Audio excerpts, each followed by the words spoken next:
Joining me are some very special guests from the independent thriller The Perfect House. We have William Robertson here. He's one of the actors. Well, thank you.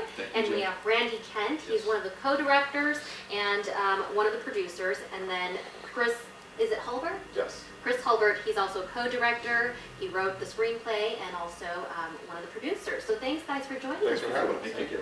Now, you're here because The Perfect House is screening tonight locally, but tell us a little bit about this movie. I know a little bit about the plot. It's about a newlywed couple that are looking for their first house. Right. It's a horror anthology, and each story in the anthology, there's 3 different stories, and each story in the anthology takes place in a different decade over the course of the life of the house. And each in those stories, we pay homage to horror generations of the past. So the first story is like Hitchcockian, the second story is like an 80s slasher, and then the third story is more like the modern day horror film. So we got a little bit of everything for everybody in the film. Sure. Interesting. And it's pretty extreme, and it's very good. It's very good. People are liking it. Chris, I want to ask you, what inspired this film? I wrote the first story, which is actually the last story and probably the most violent story. After a bad day, came home and just wrote the short and couldn't figure out what to do with it. I wanted to make it a feature, but I didn't want to water it down, so I waited and held on to it and found a great ad on Craigslist, submitted it, and that's how I met Randy. The two of us worked together to try and figure out how to drag it into a feature, and we just couldn't do it without watering it down. And Randy ultimately added the idea of, well, what if the house had more stories to tell?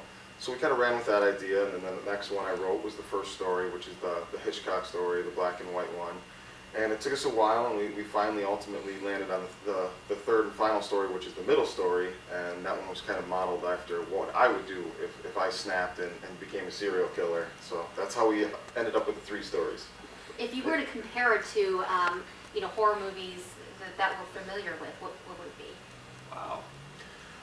They're because of the 3 stories, there are so many different stories we can compare segments of it to, but overall it's really its own thing, and that's really a lot of the feedback we're getting and a lot of the excitement that people have for it is because it stands on its own and its own thing while still paying tribute and homage to the horror styles that we've all grown accustomed to over the years.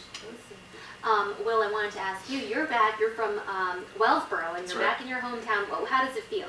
Oh, it's always good to come home. I love being home. I love it. And what role do you play in the movie? I'm the husband in the young newlywed couple that comes to check out the perfect house. Wow, so you're the lead role. One of the lead roles. Yeah. Awesome. What's been the response from your family and friends?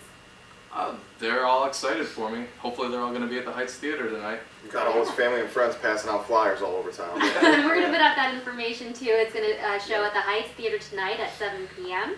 And a Q&A with you guys will follow. Yes. And that'll be great. You guys can have a chance to watch the movie and then meet the minds behind the movie. Well, thank you guys so much for joining us this morning. Good luck. Thanks, Jane. Thank you. We're going to go outside to John to check on our weather.